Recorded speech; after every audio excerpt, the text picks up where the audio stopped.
अस्सलाम वालेकुम viewers, welcome to my channel. आज हमारे किचन में बनने जा रहा है तवा पिज़्ज़ा विदाउट ओवन। अब आप घर पे आसानी के साथ पिज़्ज़ा बना सकते हैं। तो चलते हैं आज की रेसिपी की तरफ। सबसे पहले चिकन की टॉपिंग के लिए आधा किलो चिकन चाहिए होगा। छोटे क्यूब्स में करा लें इसको। और इसमें 3 टेबलस्पून भर के विनेगर जाएगा। इसके अलावा इसमें 3 टेबलस्पून भर के हम शामिल करेंगे चिली सॉस के, और 3 टेबलस्पून ही भर के इसमें जाएगा soya sauce. Chilli sauce taste के मुताबिक कम ज़्यादा कर सकते हैं। इसके अलावा 1 टीस्पून इसमें जाएगा अदरक लहसुन का पेस्ट।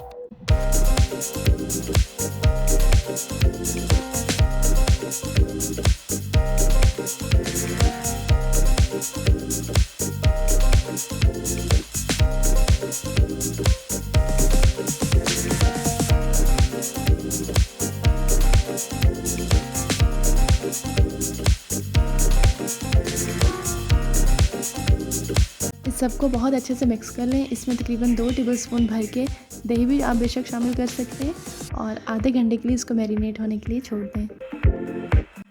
अब इसकी डो बना लेते हैं। तो डो बनाने के लिए सबसे पहले मैदा चाहिए होगा 400 ग्राम, और 1/4 टीस्पून नमक चाहिए होगा। इसके अलावा 1 टीस्पून इसमें चीनी शामिल करेंगे। अब इसमें यीस्ट शामिल करेंगे। अच्छा, आप जो है यीस्ट को डायरेक्ट मैदे में भी शामिल कर सकते हैं, लेकिन समटाइम्स ऐसा होता है कि साशा ख़राब निकल सकता है, तो एहतियातन आप इसको सेपरेट मिक्स कर लें। इसके लिए हाफ़ ग्लास से भी कम, बिल्कुल थोड़ा सा पानी चाहिए होगा। इसको नीम गर्म कर लें और इसमें 1 टीस्पून यीस्ट शामिल करके मिक्स कर लें। सारा साशे नहीं शामिल करना।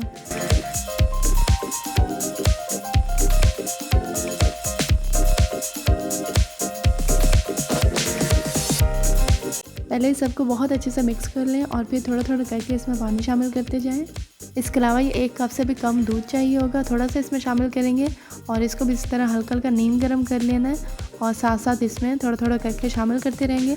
और डो जो है वो सख्त नहीं बल्कि थोड़ी सॉफ्ट की तरफ हो तो ज़्यादा बेहतर है। ये देखें, इस हद तक ये सॉफ्ट है, और अब इसको 2 घंटे के लिए साइड पे रखते हैं। अब अलहदा पैन में हाफ़ कप ऑयल शामिल करेंगे, और इसमें एक मीडियम साइज़ प्याज शामिल करके इसको लाइट ब्राउन होने देंगे। प्याज ब्राउन होने के बाद इसमें चिकन शामिल कर दें, और 3 से 4 मिनट के बाद 1 गिलास पानी शामिल करके इसको कवर करके अच्छे से कुक होने के लिए छोड़ दें।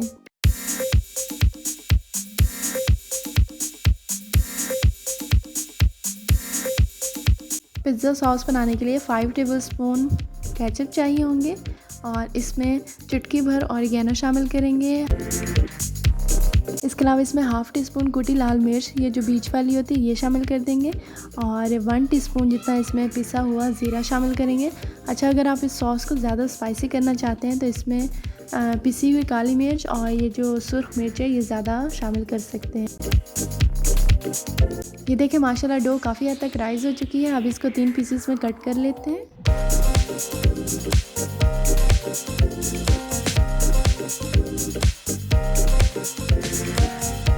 आपने इसको दरमियाना सा बेल लेना, ज़्यादा बारीक नहीं करना। अच्छे से बेलने के बाद इसकी ये जो साइड्स हैं, आपने इनको इस तरह हल्का हल्का सा ऊपर की तरफ उठा लेना है।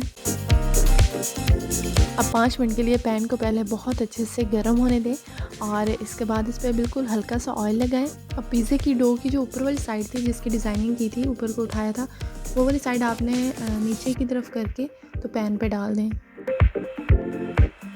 फ़ौरन आंच बिल्कुल हल्की कर दें, और लो फ्लेम पे मैक्सिमम 1 से 2 मिनट के लिए नीचे वाली जो साइड है उसको कुक होने दें। बस हल्का हल्का सा ऐसे लाइट सा कलर आए। ये देखें, माशाल्लाह बिल्कुल लाइट सा ना होने के बराबर इसका कलर चेंज हुआ है। अब इस साइड पर भी हल्का सा ऑयल लगा लेना है, और नीचे वाली साइड को मैक्सिमम 2 से 3 मिनट के लिए पकने देना है। अच्छा, आपने बिल्कुल हल्के हल्के हाथों से साथ साथ इसको थोड़ा घुमाते रहना है, प्रेस करते रहना है, ताकि इसका कलर इक्वली चेंज हो सके।